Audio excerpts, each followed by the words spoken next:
Nos encontramos pues casi en el meollo mismo de la realidad antropológica, cuyo nombre es cuerpo humano.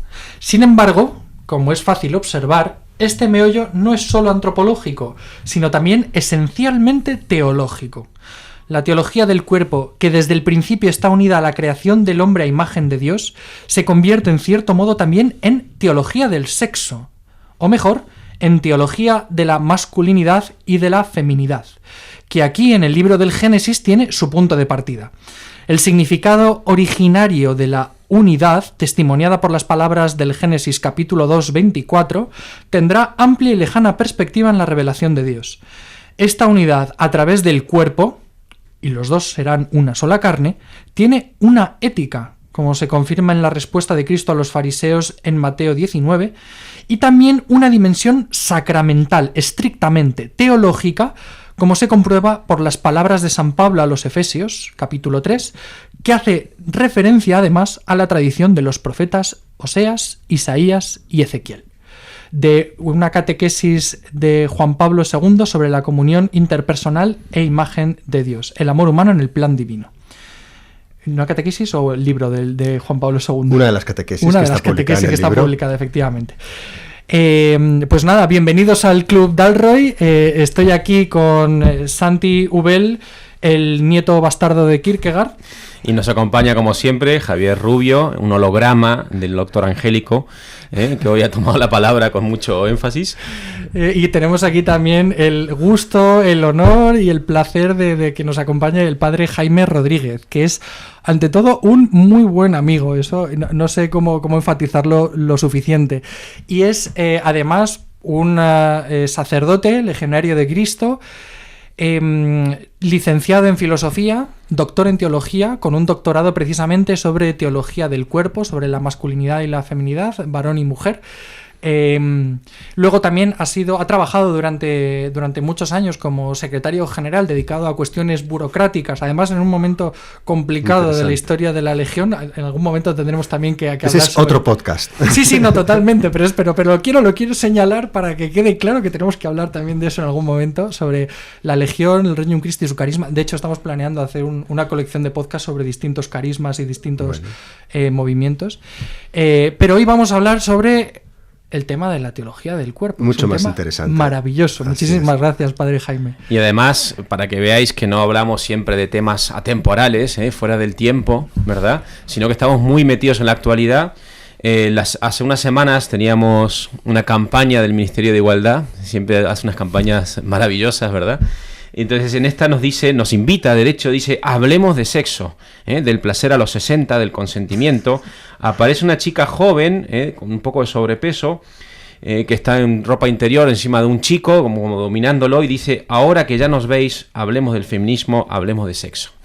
Entonces, bueno, nos parecía que, pues sí, efectivamente, estamos en una sociedad donde este tema es absolutamente, lo invade todo. Parece que ha roto el contenido de los antiguos ritos que contenían la sexualidad y ahora está desparramado por todos lados. Y encima, pues tenemos mucha confusión sobre esto. El otro día mi mujer, por ejemplo, había ido a comprarle un regalo a mi hija mayor, y había una Barbie que tenía una apariencia de transexual, una Barbie, ¿no? Entonces, bueno, pues vemos que hay un intento, de alguna manera, sobre todo por algunas instituciones puritanas, que son las que tienen además el capital y el poder hoy, de enseñarnos cómo tenemos que entender la sexualidad, pero a nosotros nos gusta, como sabéis muy bien, volver a las enseñanzas de la Iglesia, volver también a qué nos puede decir la tradición de la Iglesia sobre todo esto, y por eso nos parecía muy interesante empezar hoy este podcast sobre este tema con alguien que ha dedicado mucho estudio, mucho esfuerzo a entender esta enseñanza de la Iglesia, que es el padre Jaime Rodríguez.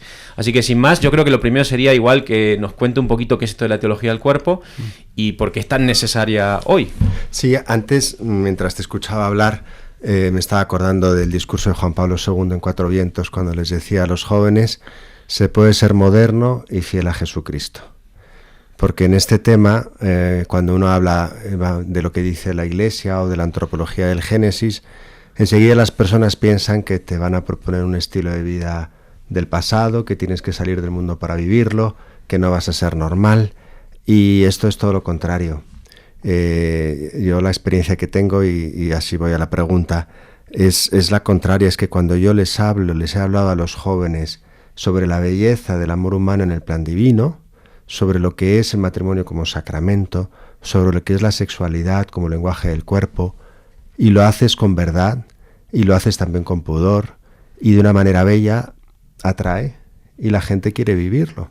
Aquí en España están los campamentos de GIOS, fines de semana, desde Amor Seguro hacemos cursos, y no nos damos abasto, y cada vez que hablas de estos temas, lo que resuena y lo que sucede es que la gente te dice, yo quiero eso.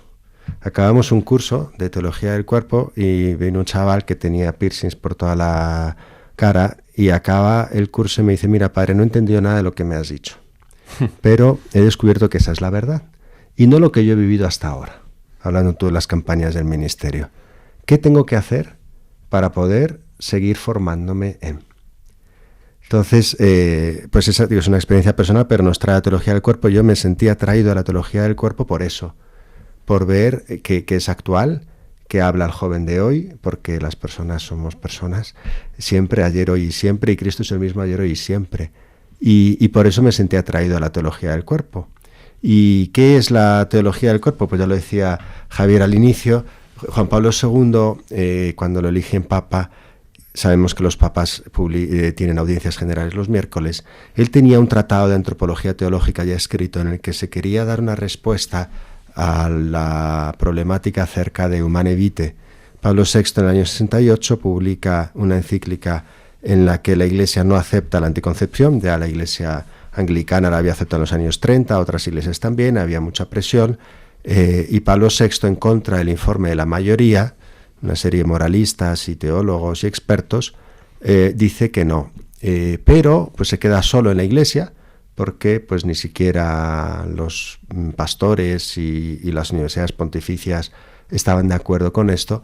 Y él dice, pues ojalá venga alguien que desde la filosofía y desde la teología logre explicar una visión integral del hombre que haga comprensible por qué la Iglesia enseña esto. Y en esa época, Karol Wojtyła era arzobispo en Cracovia, se había metido mucho en este tema en su diócesis. Él ya había escrito un libro sobre sexualidad para jóvenes, fruto de su trabajo pastoral con ellos. Estaba interesado por estos temas y entonces él acepta el invite y escribe un libro de antropología en el que explica quién es la persona, de dónde viene, la persona histórica, la vocación al amor, y a la luz de eso, pues la fecundidad del matrimonio. Y cuando él tiene este libro más o menos, ciertamente la primera parte escrita y la otra pensada, lo eligen papa, y lo que hace el papa es convertir este libro en 134 catequesis que va publicando del año 79 al año 85, perdón, al año 84. Y eso es lo que se conoce como teología del cuerpo. A mí me parece muy interesante recalcar una cosa que usted ha dicho, que ve el impacto que tienen los jóvenes. Uh-huh. Yo creo que va más allá de los jóvenes. O sea, todos necesitamos de alguna manera entenderlo. A mí yo he empezado a escuchar también podcasts y a leer un poco sobre teología del cuerpo a raíz de algunas experiencias. Y eso que quiero decir, vengo del campo de la filosofía, he coqueteado con la teología, no demasiado, como aquí el doctor Angélico Jr., pero verdaderamente me ha ayudado a entender mi matrimonio de una forma mucho más rica y con una palabra, porque lo que mi experiencia sobre el tema del matrimonio, de la sexualidad, de mi juventud, podría ser, que era el de la Iglesia, yo creo en su mayoría, pues sí te invitan a una vida ordenada, pero sobre todo haciendo tal vez hincapié en cuestiones más de moralidad sexual o de responsabilidad y de libertad y de que esto es un proyecto de santificación y tal, pero hace falta desgranarlo, ¿no? Explicarlo más, explicarlo en profundidad, ir a la Biblia. De golpe descubres que en la Biblia hay una metáfora conyugal en toda la Biblia que te va explicando el plan de Dios con el hombre a través de esta metáfora de los esposos, desde el Cantar los Cantares, pero también está en Adán y Eva y está luego en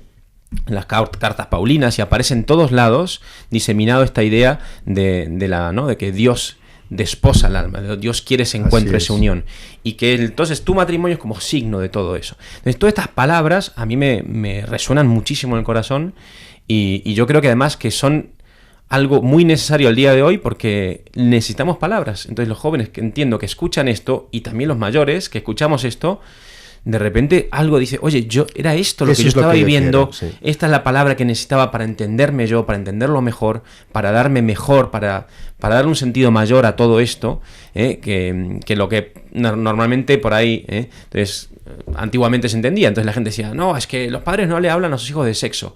Y hoy significa eso, decirles que se pongan un preservativo, que no se pongan un preservativo y poco más.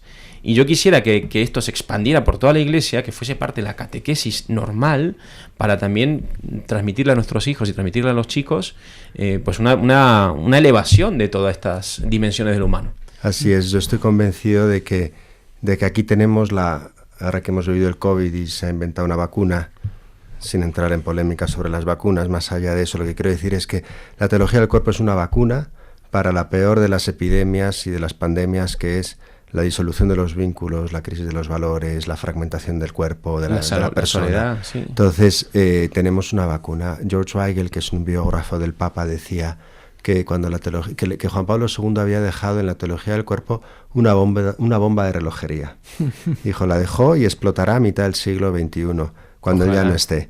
Y yo creo que 40 años después la estamos descubriendo y explotando, y esto que yo decía de los jóvenes, pero también de los adultos, como tú has dicho, es la prueba de ello, porque aquí está la vacuna que va a evitar la fragmentación de las personas, de los matrimonios, de los vínculos Y las heridas que se van generando en la forma de vivir. Y por eso hay que llegar pronto y hay que llegar bien. Además hay una cuestión aquí que a mí siempre me ha parecido muy interesante, y es que la Iglesia en su historia milenaria siempre ha tenido que combatir contra una especie de herejía constante que rechaza el valor del cuerpo, de lo corpóreo, de la experiencia corporal como algo negativo, es decir, como algo que de alguna forma entorpece el desarrollo del alma, entorpece el desarrollo del espíritu, como algo que es casi como una especie de principio antagónico del valor espiritual del ser humano. La tendencia gnóstica continua, ¿no? Efectivamente, y en contra de esa tendencia gnóstica que se manifiesta, que tiene muchas caretas a lo largo de la historia y que se manifiesta de muchas maneras,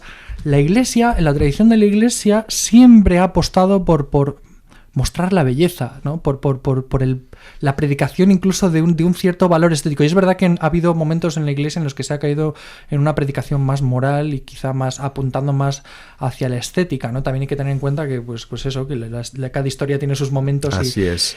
Pero yo creo que Juan Pablo II tiene la intuición de volver a rescatar precisamente esto, la belleza de la persona integral y el valor del cuerpo como manifestación precisamente de la persona y como manifestación de este valor espiritual de la persona. Y sin generar falsas oposiciones. O sea, no es que ahora nos olvidamos de la moral, ahora nos olvidamos de otras cosas y nos vamos a la mística pura. Pero esa es la sensación que cuando voy a un curso de teología del cuerpo, que he ido a varios, no se trata ya ni siquiera de contenidos aprendidos o de contenidos de aprender cosas nuevas a un nivel intelectual. Se trata de renovar el amor, se trata de volver a comprender o volver a recordar, ¿no? Recordis, volver a pasar por el corazón algo que ya sabemos, pero que es tan hermoso volver a contemplar, ¿no? Y el salir con esa enorme motivación. Pero bueno, justo. Has usado la palabra rescatar. Y efectivamente Juan Pablo II no dice nada nuevo que la Iglesia no había dicho hasta ahora. De hecho, muchas de las cosas que él dice, pues las ha dicho Ireneo, las han dicho los padres. Él lo que hace es volver a las fuentes y hace ver que con frecuencia el pensamiento así llamado cristiano y ilustrado también ha bebido más de la filosofía de Platón, cuerpo como cárcel, de la filosofía de Aristóteles, el varón como forma, la mujer como materia, que del Génesis. Y que el Génesis propone una antropología tremendamente original que hay que rescatar y redescubrir. Y entonces de ahí nace el valor que le debe dar el pensamiento cristiano al cuerpo y a la sexualidad. Porque en el texto que has leído al inicio se hablaba de teología del cuerpo. Incluso se usa la expresión teología del sexo, que levantó más de una ceja cuando Juan Pablo II la dijo en la plaza de San Pedro, porque la gente pues no sabía de qué hablaba el Papa y decía, bueno, ¿y este Papa de qué está hablando? Y normalmente se separa la teología y se piensa que la teología habla de cosas espirituales, salvar el alma y cosas muy trascendentes, y que no tocan tu vida y mucho menos tu matrimonio, y casi que no tiene que ver nada con tu ser varón o ser mujer. Y Juan Pablo II usa esta experiencia, teología del cuerpo, porque dice, desde que el Verbo se ha hecho carne, el cuerpo ha entrado por la puerta grande de la teología. Es decir, porque Cristo se ha encarnado, entonces todo lo que tiene que ver con la carne, con el cuerpo y también con la sexualidad, es materia teológica. Entonces Juan Pablo II estudia al hombre desde la encarnación y desde la Trinidad. Y por eso su acercamiento es totalmente, no novedoso, porque, insisto, eso está desde el Génesis, pero sí necesario de rescatar, porque se confunde. Y entonces él habla de la teología del cuerpo, teología del sexo, y luego dice teología de la masculinidad y de la feminidad. Y todo esto porque él está buscando entender la imagen de Dios. En Génesis 1 se dice que Dios creó al hombre a su imagen, varón y mujer los creó. Y entonces se está hablando de la imagen de Dios en el hombre y se está uniendo al ser varón y al ser mujer. Y entonces él se pregunta, bueno, ¿dónde está la imagen de Dios en el hombre? Y para muchos pensadores, y hace como un recorrido, y llega a la conclusión de que la imagen de Dios está también, no solo en el ser varón y en el ser mujer, usa la expresión en la visible masculinidad. ¿Por qué? Porque a través del cuerpo y de la sexualidad el hombre se convierte en don y el hombre es fecundo. Y la Trinidad es una comunión fecunda de personas. Entonces, cuando Dios crea al hombre a su imagen, lo crea capaz de comunión y capaz de fecundidad. Con lo cual, no ver la imagen de Dios ahí, pues es ver demasiado poco. Uh-huh. Por eso, todas estas campañas actuales, el problema no es que dicen demasiado de la sexualidad, es que dicen demasiado poco. Exacto. Porque la reducen a una esfera que no es toda la persona. Sí. Sí, incluso a veces hasta caen en gnosticismos y en totalmente. Un desprecio de lo físico, de la materia, ¿no? Entonces es muy... A mí me encanta esto que ha dicho citando a Juan Pablo II, de que la encarnación, ¿no?, es entrar por la puerta grande al hombre en la teología, ¿no? Entonces, incluido su cuerpo. Incluido su cuerpo. Y es algo que con Javier yo creo que ha sido un poco de los motivos que nos llevó a empezar este Club de Alroy. De alguna manera mostrar cómo la teología lo impregna todo, cómo te dice una palabra sobre todo. Entonces hemos hecho, por ejemplo, hasta una sesión sobre la comida, sobre el alimento, sobre la mesa familiar, porque en todos los recovecos de lo cotidiano, ahí te encuentras o te puedes encontrar con una palabra plena, llena, y en el fondo todo esto yo creo que también son como seguir la senda de la teología del cuerpo, la senda que volver a introducir eso en toda la vida, que no sea un compartimento estanco, yo voy a misa, yo rezo en este momento del día, sino que todo es un canto, todo es una oportunidad para vivir de esta manera, según la palabra que nos ha sido dada, ¿no? Justo, Juan Pablo II se sitúa dentro de su originalidad, se puede situarle dentro del personalismo, y dentro del personalismo él es de los que más subraya el valor del cuerpo. Y él dice, el cuerpo es expresión de la persona. Y cuando comenta el Génesis, hablando de Adán y Eva, dice una cosa muy interesante para subrayar el valor. Pues dice, Adán no sabe quién es hasta que no tiene delante a Eva. Porque en la visible desnudez de Eva, Adán comprende su cuerpo como don. Entonces, ¿qué quiere decir? Que el hombre solitario no sabe quién es. La filosofía personalista dice, el yo se entiende a la luz del tú. Uh-huh. El tú me revela el yo. Juan Pablo II da un paso más. Y dice, no solamente el tú revela el yo, el tú diferente, es decir, la mujer para el varón y el varón para la mujer, por eso digo, da un paso más, me revela mi cuerpo como don. Hasta que yo no tengo delante al diferente, no entiendo que yo soy un don destinado a donarme. Y por eso, si el cuerpo es expresión de la persona, en la masculinidad y en la feminidad nosotros tenemos dos formas de ser don. Y eso eleva todo lo que tiene que ver con la sexualidad y con la procreación y no lo rebaja. Uh-huh.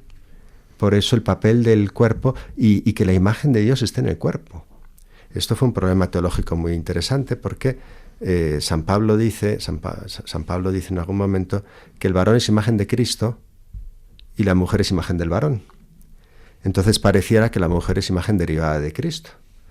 Y bueno, pues el judío, con esa visión monoteísta que hasta les costaba entender la encarnación y que Cristo fuera Dios, tardamos siglos en llegar a Nicea para entender que Cristo era Dios, luego más siglos en decir que el Espíritu Santo era Dios. Entonces, hay que entender que la fe va progresivamente comprendiéndose a sí misma, comprendiendo la revelación. Pero volviendo a San Pablo, dice eso, y los primeros padres no podían ver en el cuerpo de la mujer una imagen de Dios. ¿Por qué? Pues porque con la biología de Aristóteles, el cuerpo de la mujer era un cuerpo inferior, claramente, Aristóteles lo dice. Dice que se pensaba que en la semilla del varón estaba toda la persona y que la mujer era tierra fértil. Entonces, con esa visión que hoy la biología ha desmentido totalmente, sabemos que no es así, que lo mismo aporta él que ella, 23 cromosomas cada uno, o sea, no hay uno activo y una pasiva, pero hoy sabemos que con la biología que tenemos, que en esto, Aristóteles dijo miles de cosas muy atinadas, pero en algunas cosas, pues evidentemente todavía no tenía la visión que tenemos hoy. Pero los padres, sea porque bebían de Platón, sea porque bebían de Aristóteles, cayeron en el mismo escollo. Los alejandrinos, por ejemplo, decían que bueno, en el cuerpo de la mujer era un cuerpo necesario para la procreación. Y San Clemente de Alejandría les dice a las mujeres, pero no os preocupéis, que en la escatología, cuando resuciten, las mujeres ya no van a resucitar en un cuerpo femenino, sino en un cuerpo de varón perfecto. Entonces, todo esto, ¿por qué lo digo? Porque hay que entender que hay una evolución y durante siglos, leyendo a San Pablo, se piensa que el cuerpo de la mujer no puede ser imagen de Dios. Entonces llega San Agustín, a quien se le acusa de misógino y de tantas cosas, pero que en esto él da un paso adelante muy significativo, porque San Agustín dice, no, también la mujer es imagen de Dios. Entonces, ¿dónde coloca la imagen San Agustín? En el alma. Y dice, el alma es asexuada. Cosa que hoy sabemos que tampoco es así, porque hay estudios que han estudiado la psique y no solo Jung con el animus y el ánima, sino hoy prácticamente toda la psicología dice que la psique es también fuertemente masculina o femenina. Pero bueno, en tiempos de San Agustín él dice que no, que la psique, que el alma es asexuada y que el cuerpo es varón o mujer, o masculino o femenino. Y por eso las mujeres también son imagen de Dios. Entonces da un paso. Y él habla de la imagen de Dios y la imagen la coloca en las facultades del alma. Memoria, inteligencia, voluntad, y dice, así como Dios es trino y son tres personas, Dios imprime en las facultades del alma esa tríada a través de la memoria, inteligencia y voluntad. Entonces lo que hace San Agustín es dar un paso adelante muy grande porque incluye a las mujeres como imagen de Dios. Pero todavía no es suficiente, porque deja fuera las relaciones personales. Y hasta el siglo XX, autores como von Balthasar, pero Ratzinger y Juan Pablo II va a decir, no, dejar fuera las relaciones es dejar fuera casi toda la vida del hombre. Si la Trinidad es una comunión fecunda de personas, cuando Dios crea al hombre a su imagen, lo crea para la comunión. Luego, el hombre es imagen de Dios, dice Juan Pablo II textualmente, el hombre es imagen de Dios no en la soledad, sino en la comunión. Y esa comunión pasa por el cuerpo, y esa comunión, en la familia, él ve una imagen de la Trinidad. No sé si me he enrollado un poquito, pero se entiende. No, es muy interesante. También es verdad, que sé que no es su intención, pero por también rescatar a los alejandrinos pobrecitos. Claro, que eran apologetas, que su función era apologética, además respecto del judaísmo y respecto de la filosofía grecolatina. Entonces los pobrecillos no solamente estaban en este momento de fraguar el dogma y de reflexionar, y por lo tanto en estas cuestiones de frontera los teólogos siempre son un poquito herejes porque tienen que desarrollar el dogma precisamente, sino que además es que los pobres están intentando defenderse. Pero me encanta lo que usted dice, padre, que hay un momento dado en el que hay un desarrollo, además dentro del contexto del pensamiento cristiano, y yo diría también, en buena medida, es una reflexión que no surge desde la academia, en el sentido de que no vemos que sean precisamente los grandes padres de la Iglesia los que tengan la iniciativa. Lo vemos en San Agustín, pero yo creo que San Agustín, precisamente al ser una figura un poco más tardía del siglo V, lo que muestra es un sentir, un desarrollo que ya se ha dado en el pueblo. Yo creo que sobre todo sobre el pueblo, que enseguida comprende el valor de la Virgen María, el valor que en Nicea es clarísima la importancia que tuvo el pueblo en este sentido, pero que ya en el sentir de la Iglesia, en el sentir de la gente, hay claramente una reivindicación de la mujer en la figura de María y en la figura de la maternidad divina de María y en el misterio de la virginidad de María, que es también un misterio de fecundidad, no es un misterio, es una virginidad que es plenamente fecunda, ¿no?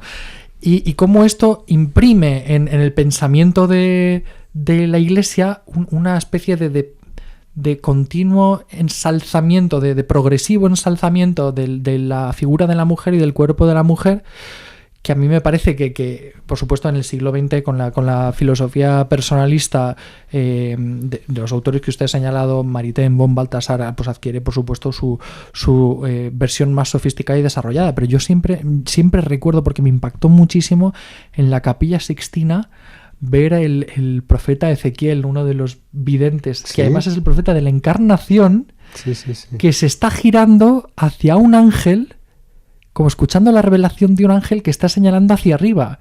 Y arriba en el techo está el nacimiento de Eva. Como diciendo, es precisamente el nacimiento de Eva, el nacimiento del cuerpo de Eva, lo que señala de una forma clara el misterio de la Encarnación, precisamente como figura mariana profética, ¿no? Como figura que anuncia precisamente el misterio de la Encarnación, ¿no? Esto es Miguel Ángel. Miguel Ángel, como artista, obviamente recoge una mirada, un sentir religioso y teológico que es ya característico de la Iglesia del Cinquecento, ¿no? Pero siempre llevas razón en el sentido de que esa es la antropología del Génesis y esa es la novedad del cristianismo. Uh-huh. Se puede decir que el pensamiento ilustrado no ha bebido realmente del cristianismo, sino de otras fuentes. Totalmente. Luego, a cada autor hay que juzgarlo en su contexto histórico. Hoy tenemos catecismo, tenemos tantos documentos y es fácil. Y luego tenemos una ciencia biológica, tenemos microscopios, tenemos... O sea, los conocimientos que hoy tenemos tienen que mover también a la teología, uh-huh, ¿verdad? Pero durante siglos esto no ha sido así. Ahora, la posición que ha tenido la mujer, se puede decir, en la cultura judeocristiana, es única respecto a todas las culturas circundantes. Uh-huh. Es verdad, y Juan Pablo II lo reconoce con humildad y pide perdón en el jubileo del 2000, entre las miles de veces que pidió perdón, también pidió perdón a las mujeres, porque la Iglesia podía haber colaborado en una injusticia hacia las mujeres. Pero también es verdad que si tú analizas el papel de la mujer en África, en las civilizaciones asiáticas, en el mundo islámico, en las culturas precolombinas, en todos hay una inferioridad de la mujer muy fuerte. Uh-huh. Y en cambio, en el cristianismo, desde el en Génesis, desde el inicio Dios los hace varón y mujer. Y luego, la novedad evangélica que dice que llama Juan Pablo II es cómo Cristo trata a la mujer. Cómo habla con la samaritana, cómo tiene Cristo mujeres que lo siguen. En una época en la que las mujeres no podían ser testigos, sino iban acompañadas de sus padres o de sus maridos, Cristo nombra testigos de la resurrección a las mujeres. Uh-huh. Esa es la novedad del Evangelio y por eso San Pablo llega a decir, aunque luego tiene algunos textos que pueden confundir, San Pablo llega a decir, en Cristo no hay ni hombre ni mujer, ni esclavo ni libre, ni judío ni griego, todos somos uno en Cristo. Entonces por eso las primeras conversiones eran pues de mujeres y de esclavos, porque escuchaban esto y dicen, de aquí me apunto.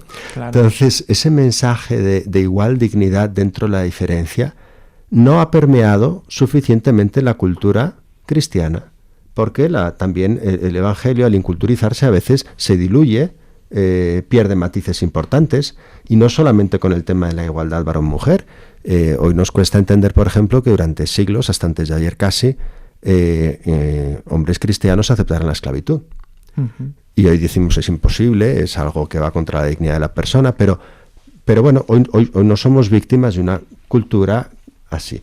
Lo mismo otros temas. Entonces, el Evangelio, al inculturizarse, a veces pierde algo de su originalidad. Y lo que se está haciendo ahora es rescatar la originalidad evangélica. A mí, bueno, por ahí por salirnos del recorrido académico, teológico, que ha sido muy interesante, pero para volver al contenido de la teología del cuerpo, si os parece, a mí me gustaría que usted que profundice un poco en esto que ha dicho hace un momento, de que en el otro, en la mujer, el hombre se reconoce como don, en el hombre la mujer se reconoce como don. Si puede desarrollar un poco esta idea, que me parece muy interesante, pensando en eso, en el matrimonio, pensando en la vida conyugal y en la experiencia cotidiana de... A mí esto va a sonar muy feo, pero mi mujer me saca. Y yo la saco a mi mujer. Pero en buen sentido, me saca de mí mismo continuamente. Es un reclamo, es un... ¿no? Entonces, si puede desarrollar un poco esta... Sí, aquí lo bonito, se puede usar esa palabra, es entender el propio cuerpo como don. Juan Pablo II construye la teología del cuerpo en torno a Gaudium et Spes 24, que según algunos rumorean lo escribió él mismo. Sabemos que estuvo en la comisión que redactó el esquema 13, no sabemos si él lo escribió, pero ese número dice que el hombre es fin en sí mismo, que es algo que también Kant llegó a decir, pero no es fin de sí mismo, porque el hombre encuentra el sentido en la donación de sí, y usa la expresión donación desinteresada. Entonces, el hombre es don y tarea, el hombre es fin, pero no fin de sí mismo. Como consecuencia de esto, el hombre tiene que realizarse en la vida y se realiza a través de la donación. Entonces, Juan Pablo II, al construir la teología del cuerpo, primero insiste en el hombre como don, la masculinidad y la feminidad como don y como imagen de Dios, y en el cuerpo del varón se refleja Dios que es potencia, Dios que sale, Dios que busca, Dios que da vida, y en el cuerpo de la mujer se refleja Dios, la Trinidad, que es casa, que acoge, que es fecundidad. Entonces va explorando cómo sea la masculinidad, sea la feminidad, son imagen de Dios, pero una imagen que se convierte en una tarea. Y por eso se habla de la recíproca complementariedad. Dice, el varón y la mujer son complementarios, pero la complementariedad es recíproca.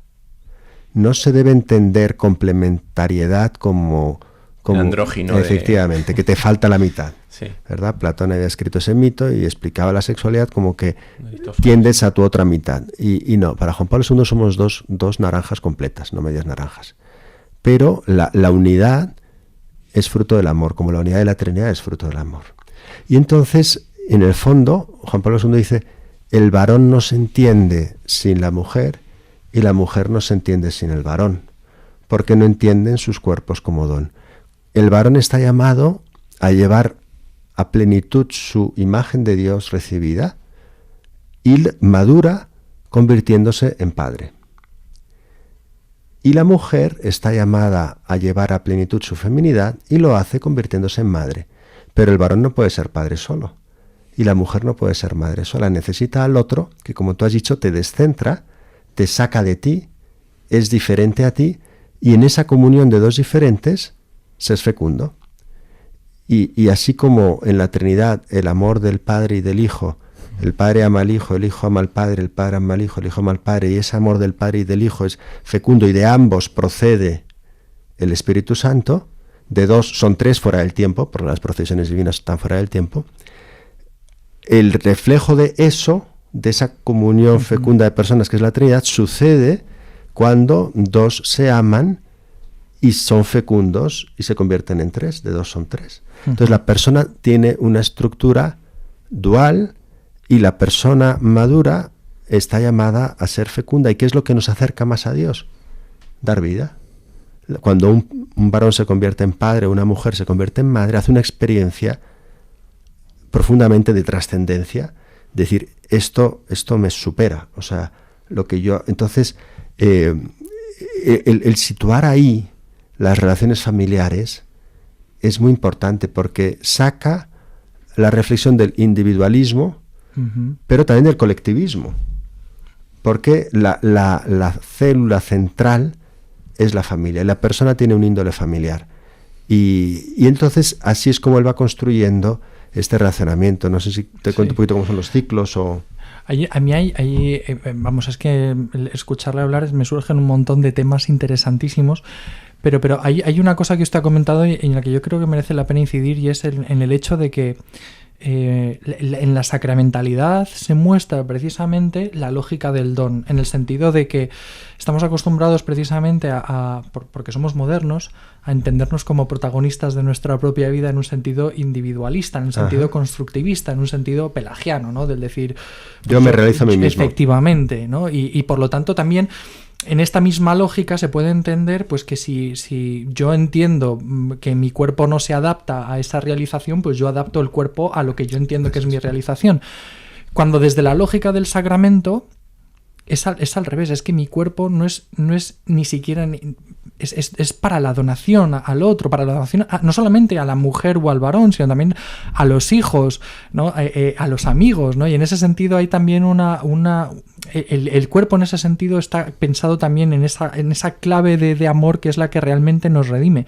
Y a mí siempre me ha impactado mucho en la carta de San Pablo a los Efesios cuando se muestra que el sacramento del matrimonio es signo del verdadero vínculo que es el de Cristo con su Iglesia, ¿no? Y claro, yo siempre entendía, claro, en esa analogía, por decirlo así, sacramental, el que hace el papel de Cristo es el varón y el que hace el papel de la Iglesia es la mujer. Y no, es recíproco. Es decir, mi mujer me salva, yo soy salvado por mi mujer y de alguna forma misteriosa mi mujer es salvada también por mí. Y no solamente de una forma de nuevo activa y tal, sino también en mis límites y en mis defectos y demás. Pero hay una mutua salvación en la que ambos desempeñamos el uno para el otro el papel de Cristo que redime a su Iglesia y cada uno recibe del otro precisamente esa riqueza, ese don sacramental.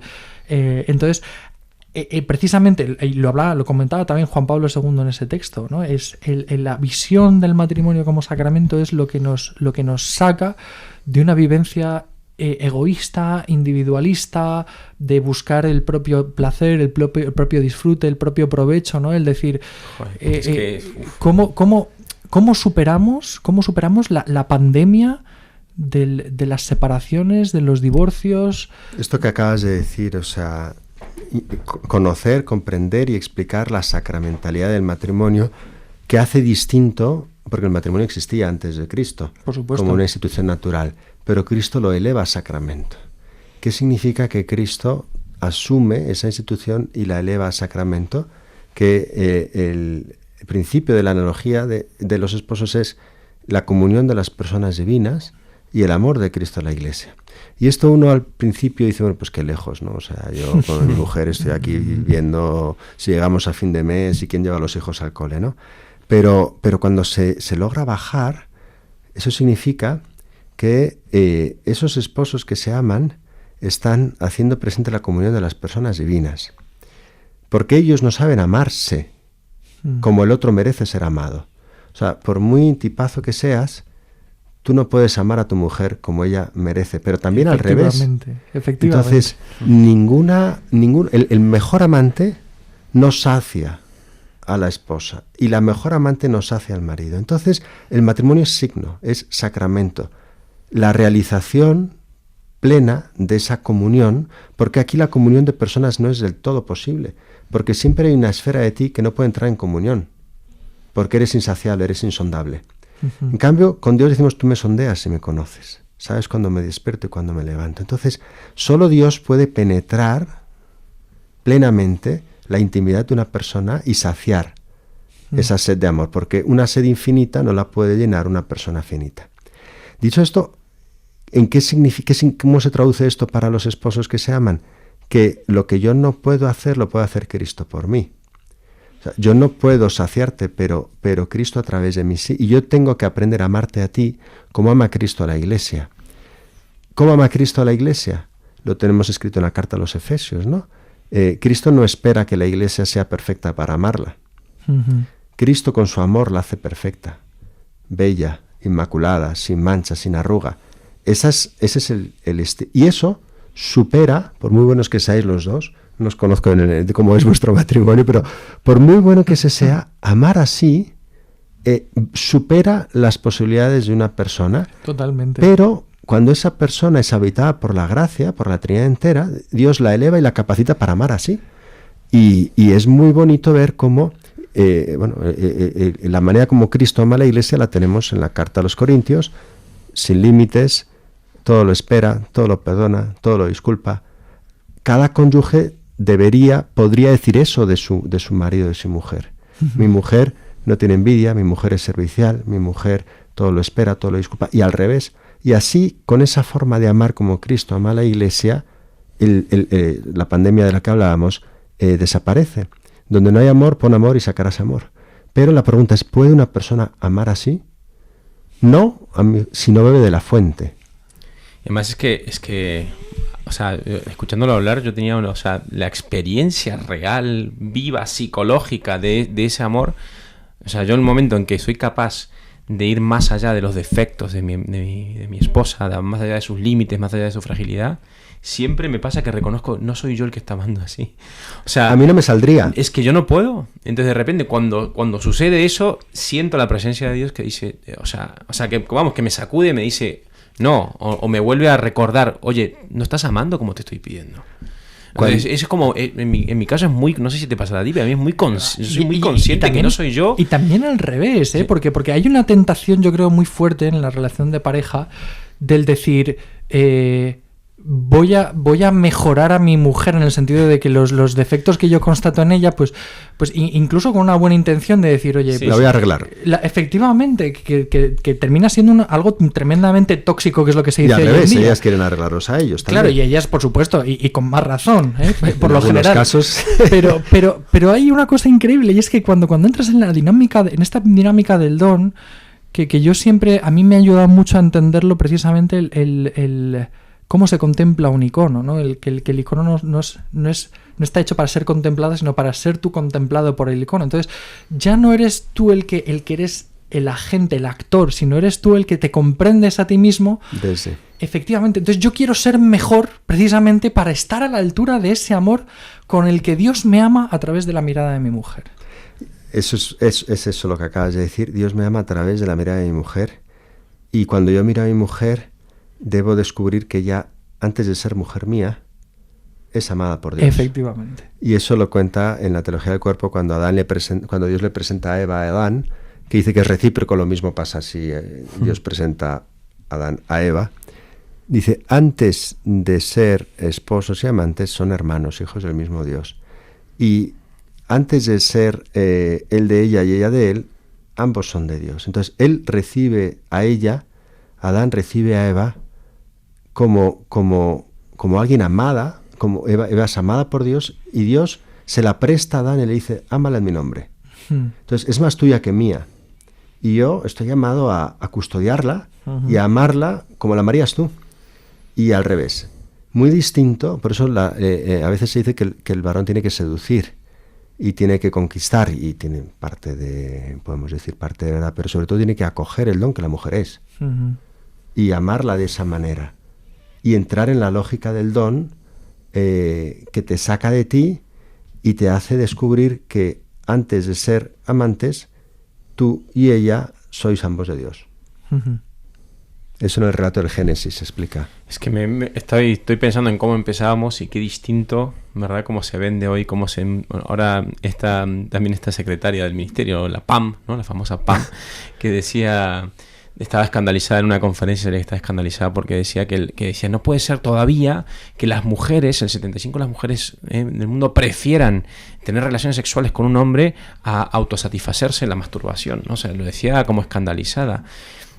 Sí, pero pobrecita, está malita. No he entendido. Pero este mensaje es muy fuerte de tú en el sexo tienes que buscarte a ti mismo, tienes que...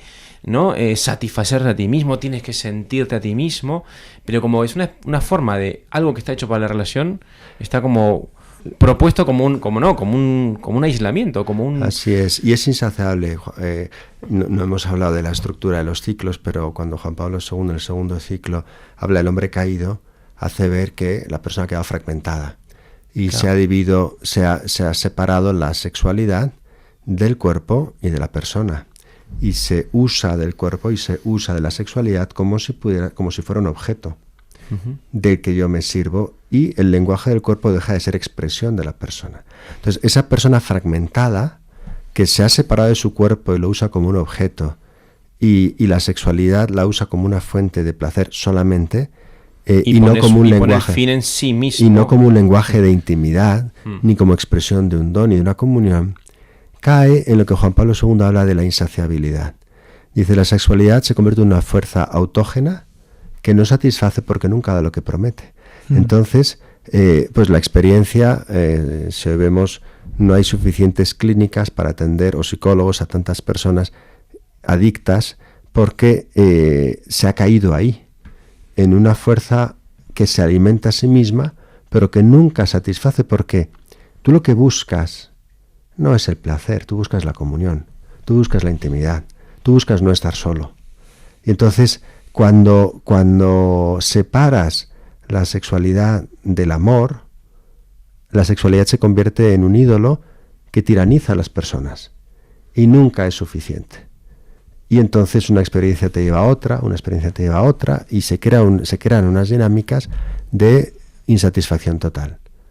Y pues por eso constatar esa fuerte fragmentación en las personas nos debe llevar a decir qué importante es presentar la belleza del amor, del cuerpo, de la sexualidad, pero con una visión integral del hombre y no con una visión que fragmenta. Sí, sí. También yo creo, por darle un paso a Pam, que en parte este movimiento que vemos ahora de autorrealización, autosatisfacción, búsqueda de sí mismo, búsqueda del propio placer y todo esto, también puede ser que provenga de una experiencia de haber sido usado, de haber sido, ¿no? Desde o sea, luego. que hay muchas heridas. o sea, es de todas formas, hay también una perversión, yo creo, en cómo se plantean las cosas, porque hoy en día se lucha, y yo cada vez lo escucho más por la imagen de oye, tú puedes ser feliz viviendo sola con tu gato o solo con tu trabajo, no necesitas de nadie más para ser feliz, tú solo puedes. Claro. Y es realmente perverso, porque significa eliminar ese tú. La comunión. Efectivamente, que es el que realmente como da sentido, sí. Efectivamente. Y incapacita de una forma estructural al ser humano para desarrollarse de forma integral y plena.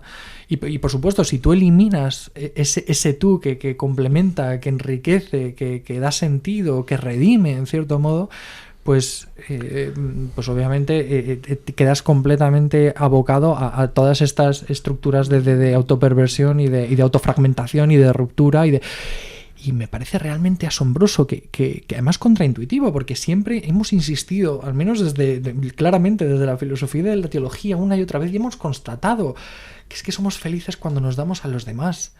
Y sin embargo hoy como que se trata de encumbrar lo contrario. No te puedes dar a los demás si no te han amado primero. Por supuesto. O sea, igual el problema claro. también está ahí, ¿no? Está La claro. falta de... No nos creemos ni dignos de todo eso, ni capaces, y tenemos miedo a ser usados. O sea, hay toda una herida antropológica, sociológica muy gorda, que parte, yo creo, de estas formas de uso, de perversión sobre la que se ha ejercido sobre ti, ¿no? Entonces eso es lo que incapacita, entonces, para salvarme, para buscar de alguna manera no herirme más, dejar de estar sufriendo, me defiendo, me intento encerrar en mí, me entiendo tal, aunque eso me lleva todavía más a la desesperación y a la angustia, de una forma angustiosa de buscarse a sí mismo. Tú has usado la palabra uso, valga la redundancia, ¿no? Y Juan Pablo II dice: lo contrario de amar es usar. Claro. Y eso es lo que hiera a las personas que no han experimentado el amor y que no se sienten don gratuito. Claro. Pues ¿cómo pueden donarse si tú no te sientes don? ¿Cómo puedes convertirte en don para otro? Entonces, sin juzgar a ninguna persona en concreto, pero sí, permaneciendo siempre en el ámbito de las ideas, pues cuando una persona no quiere ser padre o no quiere ser madre, o prefiere estar sola a vivir en relación, indagando, ahí hay una duda del don que se es. Claro. Entonces, claro, cuando tú dudas del don que eres, pues entonces vives en el miedo a ser usado. Y lo que decía Javier ahora, todas estas formas pues son fruto de mucha herida antropológica, y hay que dar marcha atrás en muchos temas, porque todas estas son ideologías. Las ideologías siempre son como verdades que se vuelven locas, ¿no? Y aquí, ¿qué hay de verdad en estos movimientos, en estos grupos? Pues lo que hay de verdad es una resistencia a ser usado, y hay que reconocer con humildad que muchas veces la familia, como nosotros conocemos y tal, pues también ha sido instrumento de subordinación de la mujer, todo el tema del abuso, un patriarcado en el que la mujer es vista y es de hecho inferior al varón, el tema del débito conyugal vivido por las mujeres con mucho sufrimiento y mal explicado. O sea, hay tantas cosas que había que hacer mejor, que eso ha tenido como consecuencia el decir, es que yo no quiero entrar en una estructura que me va a ahogar, a despersonalizar, a insatisfacer, a dejar como mi madre o como mi abuela, y luego prefiero estar sola. Es un error la conclusión, pero sí hay que hacer un examen de conciencia de que muchas veces, o algunas veces, esto que yo he descrito de la analogía entre la Trinidad y la familia como comunión fecunda, y él y ella como don mutuo y recíproco y tal, está muy lejos de lo que luego viven algunas familias. Exacto. Donde pues por eso el primer ciclo, además, es una insistencia en tú eres un hijo amado de Dios. Hijo amado. Es ese mensaje. Entonces, yo creo que es el mensaje, ¿no? El primero, el que pone en marcha y hace posible el descubrimiento de todo esto. Todo lo demás. Entonces, nace ahí. Cuando tú empiezas ahí, en eres el hijo amado y eres don, ya sobre eso puedes construir tu vocación al amor, tu vocación a ser fecundo y ver lo que es la herida, la duda del don y todo lo demás. Cuando no se parte de ahí, pues es muy difícil hacer un trabajo. Sí. Me estoy acordando, perdón, de una película muy divertida que se llama Apartamento para tres, no sé si la habéis visto, de Cary Grant, de las últimas de Cary Grant. Pues hay una situación muy simpática porque precisamente la protagonista tiene una especie de trauma porque ella recuerda, tiene una reticencia a tener una relación con un personaje porque ella recuerda que su madre pues siempre estuvo trabajando en su casa y nunca pudo tener una lavadora y siempre fue pobre y entonces como que siempre vivió subordinada a su padre y que ella como que no quiere eso. Lo recuerda como muy infeliz y no quiere eso. Y al final de la película ella recibe, no recuerdo si es una llamada o una carta de su madre que le cuenta lo tremendamente feliz que ella ha sido y cómo ella desea a su hija que sea tan feliz como ella misma, ¿no? Y yo creo que también a veces, por supuesto que y le doy toda la razón, padre, en todo lo que ha dicho, que es verdad que la familia muchas veces no... y sobre todo, yo diría que más bien recientemente quizá pues por mismas estructuras sociales y por imposición de ideologías y de formas de pensamiento que van contra lo que realmente tiene que ser la dinámica natural de la familia, pues han sido foco de muchísimos abusos y demás, pero yo creo que también hay mucha falta de comunicación intergeneracional. También es verdad. Y que a lo mejor, pues hoy en día obviamente tenemos la inmensa fortuna de que las mujeres tienen acceso al mundo laboral, tienen acceso a la universidad, al menos aquí en España, que tienen pues todo el mundo por delante para hacer lo que quieran, pero que eso tampoco debe conducir a criticar comportamientos o formas de actuar de generaciones anteriores que a lo mejor también han sabido ser muy felices de formas distintas, ¿no? Y aquí yo creo que también siempre tenemos que tener mucho cuidado a la hora de sabiendo qué es lo óptimo, qué es lo mejor y qué es lo que se debe buscar y defender, pues nunca tampoco caer en juicios apresurados de otras formas de concebir la familia, de otras formas de vivirla. A mí esa película me parece bueno, para empezar la recomiendo porque es divertidísima, pero me parece un muy buen ejemplo de muchas de las cosas que hemos hablado Justo. Sí. No, y además, incluso hoy, o sea, ahora que te estás escuchando, no sé, por ahí esto, no sé si caiga bien, pero yo veo en mi mujer, mi Gema. Ella ha ido a la universidad, tiene 2 másters, ha hecho un máster en humanidades, otro en estudios literarios, o sea, es una tía muy capaz, que le encanta el mundo laboral y tal, pero yo la veo en casa, desplegándose, haciendo habitable el hogar, acogiendo a todos, al hijo que viene con un golpe, al otro que viene con algo contento que decir, a mí mismo, ¿no? Que de golpe me reconstituye ahí cuando vuelvo a ella en el hogar. Entonces veo que hay un despliegue natural de la mujer en esa forma de acoger y de hacer habitable el mundo que se da mucho en la mujer estando en casa. O sea, es necesaria la presencia de la esposa y de la madre en casa. Hoy, y aunque esto suene un poco raro, pero sin quitar esa otra vía que tú abrías, ¿no? Que tú comentabas recién, que además hoy en día no podemos vivir con un solo sueldo, así que pero ella me lo ha dicho alguna vez, yo soy feliz en casa. Si pudiese no trabajar, no trabajaría, me dice, me quedaría en casa haciendo lo que más me gusta, que es... Hombre, yo creo que si pudiera trabajar con unas condiciones que le posibilitaran estar... Algún día hablaremos de que la discriminación contra la mujer realmente es una discriminación contra la madre, yo creo. Sí, realmente, pero es el tema de que es abrir un melón, pero es el tema de conciliación. Efectivamente. Y de las políticas de conciliación y de cómo hace falta una... Y lo que tú has dicho es absolutamente cierto, y al mismo tiempo Juan Pablo sin II aplicar, diría, sí, yo lo digo, Juan Pablo II diría, no hace universal. falta una familia con padre y una cultura con madre. O sea, también el mundo del trabajo y el mundo de la cultura se ve muy enriquecido por la presencia de la mujer. Y la familia necesita también del varón y padre. Entonces, ese es abrir el melón de si tenemos una estructura social y laboral que permite esa complementariedad o que la dificulta. Qué bueno eso de una familia con padre y una cultura con madre. Pues cerramos así porque se nos acaba el tiempo, pero antes tenemos que hacer nuestras recomendaciones bibliográficas. Sí. Así que, pues no sé si quiere empezar usted, padre, que es el invitado. Bueno, de teología del cuerpo se requiere un poquito de formación para leer, pero lo que yo recomiendo es ir a las fuentes, que son las audiencias generales que ha publicado Ediciones Cristiandad en un volumen y también están en internet. Esa es la fuente de la teología del cuerpo. Hombre y mujer, Hombre y ¿no? mujer los creo, Sí, ¿no? Hombre y mujer los creo, el amor humano en el plan divino. Y se encuentran en internet y se pueden comprar. Y esa es la obra de referencia de la teología del cuerpo. Personas que la han divulgado en el ámbito español es bastante comprensible José Granados, que ha escrito junto con Carl Anderson Llamados al Amor, y también ha escrito otro sobre teología de la creación.